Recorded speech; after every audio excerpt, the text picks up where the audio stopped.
शहर के एक कोने में एक पुरानी बस्ती थी, जिसमें कांच और छोटी गलियां जिंदगी की कहानियां सुनाती थी।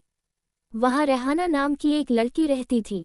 रेहाना की माँ एक दासी और बाप एक मजदूर था।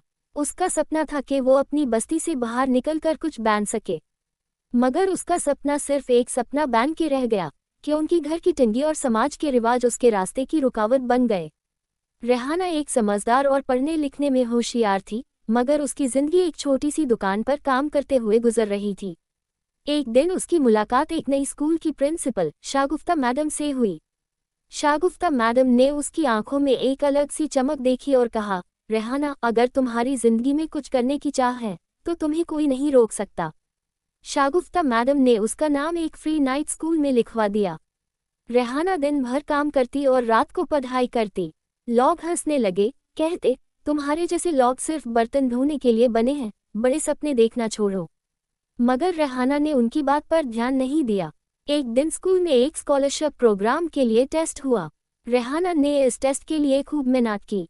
उस दिन उसके माँ बाप ने भी कहा, रेहाना, तुम्हारे सपने हमारे लिए भी अहम हैं। रेहाना का एनकरेजमेंट बढ़ गया और उसने टेस्ट क्लियर कर लिया। फ्लैट वो एक बड़े स्कूल में स्कॉलरशिप पर पढ़ने लगी। लेकिन जिंदगी इतनी आसान नहीं थी। रेहाना के बाप की तबीयत बिगड़ने लगी और घर का खर्चा चलना मुश्किल हो गया। उसने सोचा, पढ़ाई छोड़कर काम करना पड़ेगा, मगर उसके घर वालों ने कहा, हमारे लिए एक अच्छी जिंदगी का एक हाई रास्ता है, तुम्हारी पढ़ाई। एक दिन उसके स्कूल में एक डिबेट कंपटीशन हुआ। टॉपिक था, education is the key to success. Rehana ने अपने दिल की बात कह डाली। उसकी स्पीच ने लोगों के दिल जीत लिए। वो कंपटीशन जीत गई और एक बड़े कॉलेज में एडमिशन मिल गया। आज रेहाना एक सक्सेसफुल लॉयर है। उसने सिर्फ अपने परिवार की जिंदगी बदली, बल्कि अपनी बस्ती के बच्चों के लिए एक स्कूल भी खोल दिया। जब लोग उससे पूछते हैं, तुम्हें इतनी ताकत कहाँ से मिली, तो वो हमेशा कहती, मुझे मेरी माँ की दुआओं और शागुफ्ता मैडम के विश्वास ने जीत दिलाई।